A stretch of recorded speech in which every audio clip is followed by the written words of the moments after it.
네가 내게 욕설을 퍼부었으니 하지만 나는 받지 않았다. 그러면 그 욕설은 누구의 것인가? 라고 물어봤습니다. 그러면 외도가 답을 하기를 선물을 준비한 사람일 것이다 라고 말을 했으니 본인 거라고 대답을 한 것입니다.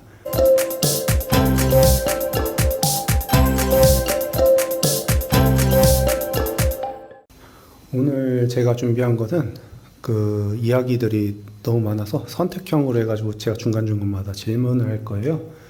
그 질문에 맞춰서 다른 이야기를 할 거니까 질문에 답변을 해주시면 됩니다.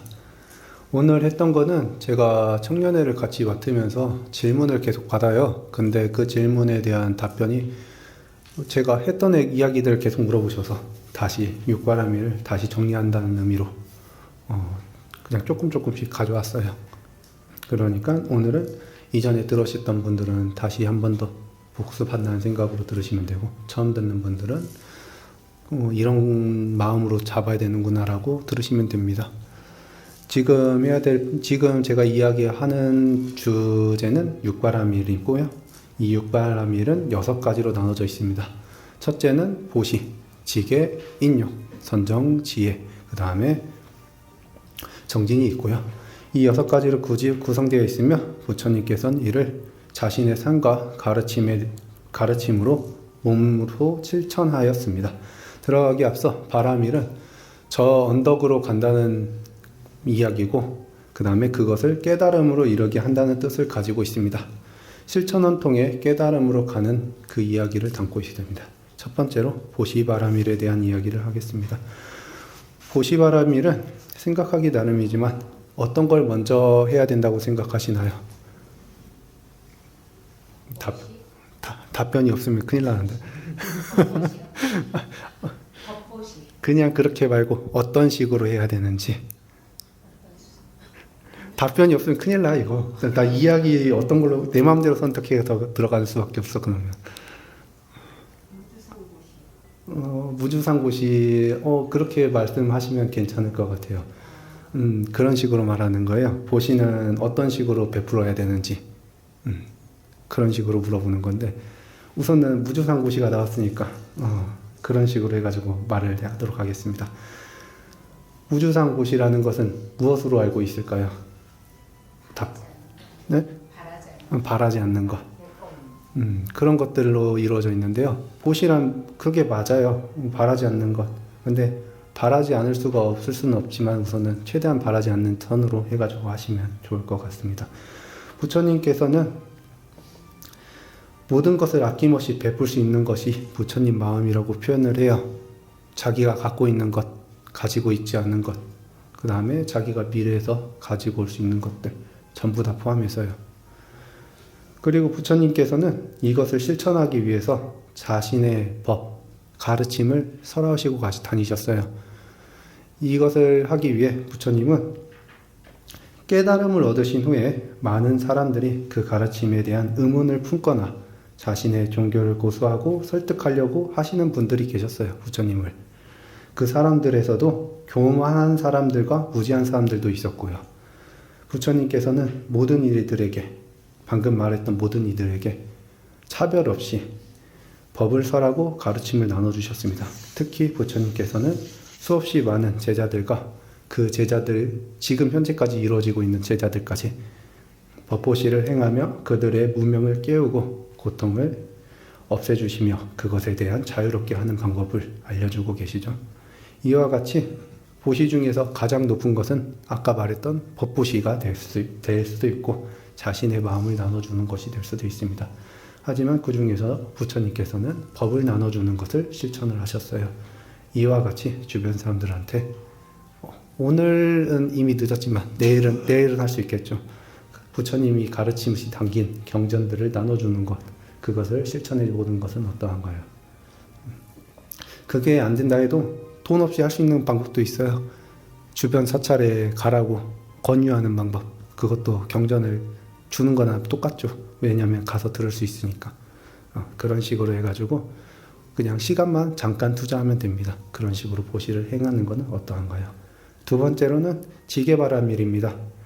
지게바라밀은 도덕적 청정을 유지하고자 하는 부처님 마음을 나타내요. 여기서 저희가 할 수 있는 지게는 무엇이라고 알 수 있을까요? 어떤 거요? 계율이 맞습니다. 저희는 바른 계율을 지킴으로써 마음이 청정함을 유지하고 중생과 조화를 이루려는 것을 이 마음이 당겼다고 생각을 합니다. 이 이야기로는 부처님께서 보리수 아래에서 깨달음을 얻으시기 전에 6년간 고행을 하다가 지나친 고행을 이 깨달음의 길이 아님을 알고 수행을 새롭게 시작하였습니다. 거기서부터 이제 깨달음을 얻고 부처님은 어떠한 일을 발생하는 족족 이제 본인을 따르는 수행자들과 중생들 그리고 그것을 따르시는 모든 분들에게 이제 공동체를 유지하며 조화롭게 유지하기 위하여 이 계를 하나하나씩 전부 다 말을 하시고 이제 만들으셨어요.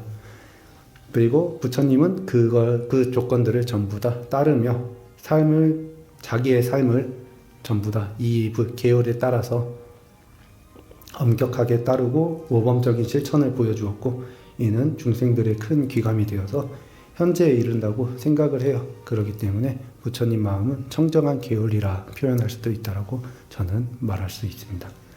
세 번째로는 인욕바라밀입니다. 인욕바라밀 같은 경우에는 어떤 식으로 생각할까요? 제가 저번에 말씀드린 거는 여러 가지가 되는데 그 중에서 어떤 걸 말씀하셔도 좋아요. 말이 없으신 거 보니까 저는 그러면 두 번째로 가겠습니다.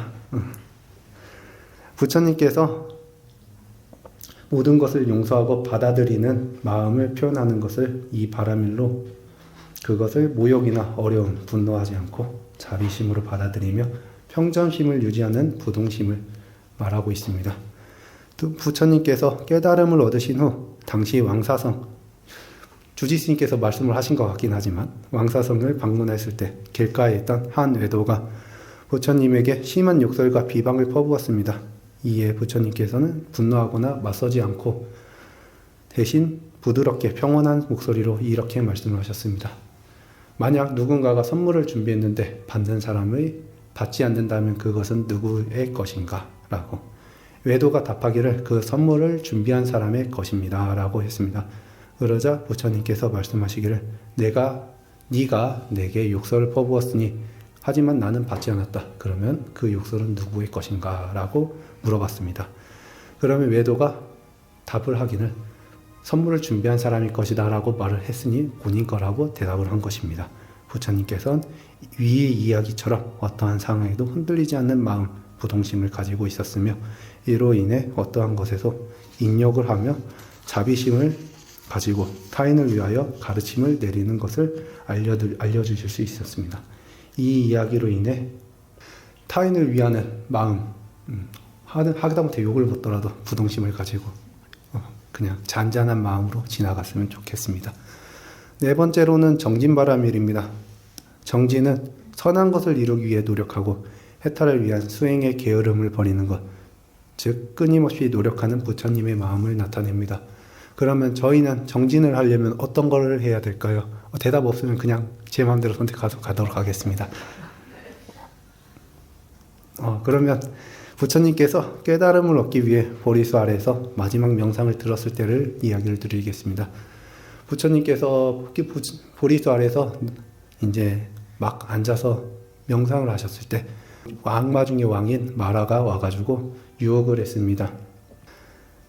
부처님이 될 것인가 아니면 전륜성왕이 될 것인가에 대한 선택의 길로 해서 전륜성왕이 되라고 계속 옆에서 욕망을 뿜었고 두려움을 얻도록 옆에서 조성을 하였고 분노를 얻도록 모든 수단을 동원해서 부처님 수행을 방해를 했습니다.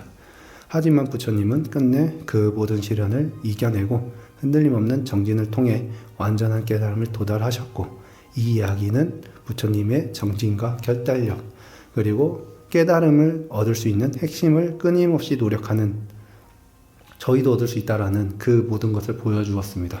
그렇기 때문에 저희도 게으름을 버리고 정진을 끊임없이 하는 그 노력하라는 가르침이 전해진다고 생각을 하고 있습니다.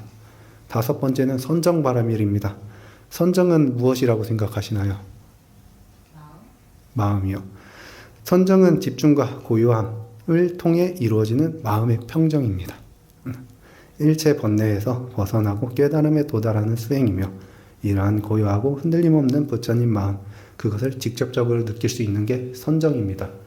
그것의 부처님 마음이 중간중간마다 궁금하다 생각하시면 명상에 대한 공부를 잠깐 하시면 그 부동심, 가만히 있는 잔잔한 고요함, 아무것도 없는 그것을 느낄 수 있는데 그것이 바로 부처님의 마음이라고 말할 수 있다고 생각합니다.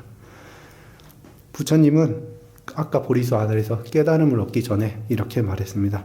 내가 깨달음을 얻기 전에는 결코 이 자리에서 일어나지 않으리라. 깊은 선정에 들어 번뇌의 흔들림 없이 완전하게 벗어나시고 삼매의 상태에서 영기적 진리, 그것을 명확하게 꿰뚫어 보시며 마음의 고요를 통해 모든 중생의 혼란을 없애는 평온과 지혜를 얻으셨습니다. 여섯 번째로는 지혜바라밀입니다. 여기에서 지혜란 무엇을 뜻할까요?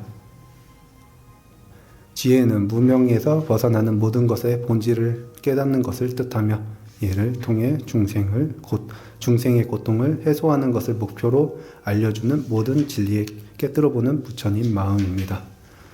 관련한 이야기로는 부처님께서 깨달음을 얻으신 후에 그 자리에서 머물고 본인만 깨달음을 얻고 위로 해탈하는 그런 경지에 얻는 것을 아니라 잠깐 이제 그 중생계에 머물면서 자기가 법을 전하면 바로 해탈을 얻을 수 있는 깨달음의 경지 직전에 있는 분들을 향해서 녹야원이라는 그곳에 가가지고 오비구들한테 말을 전했습니다. 첫 번째로는 사성제를 설하고 두 번째로는 그거에 대한 설명을 했습니다. 고통의 원인, 고통의 소멸로 이르는 길, 고짐멸도를 설명을 하시고 영기의 진리와 팔정도를 제시하셨으며 그것으로부터 부처님은 자신의 혼자만의 깨달음이 아닌 모든 중생들의 고통에서 벗어나도록 돕기 위한 지혜를 모두에게 나눠주었습니다. 즉 이걸로도 아까 말했던 보시인욕 정진부터 모든 것들이 전부 다 포함되어 있다고 말할 수 있죠. 이런 자비심은 부처님의 핵심적인 정심을 나타내고 육반함을 단순히 가르침으로 머무는 것이 아니라 부처님 삶과 행동을 완벽히 실천할 때 부처님의 깨달음은 저희 삶 속에도 있다고 말하고 있습니다.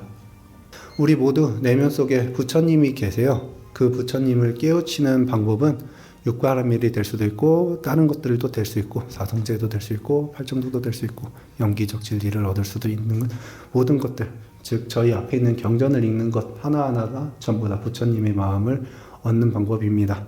근데 이것을 못하는 분들도 계세요. 모르는 분들도 계시고 아예 안 하시는 분들도 계시고 그런 분들을 위해서 마음의 씨앗을 하나하나 나눠주는 것, 그것 자체가 부처님이 되는 하나하나의 방편이 될 수도 있다고 생각을 합니다.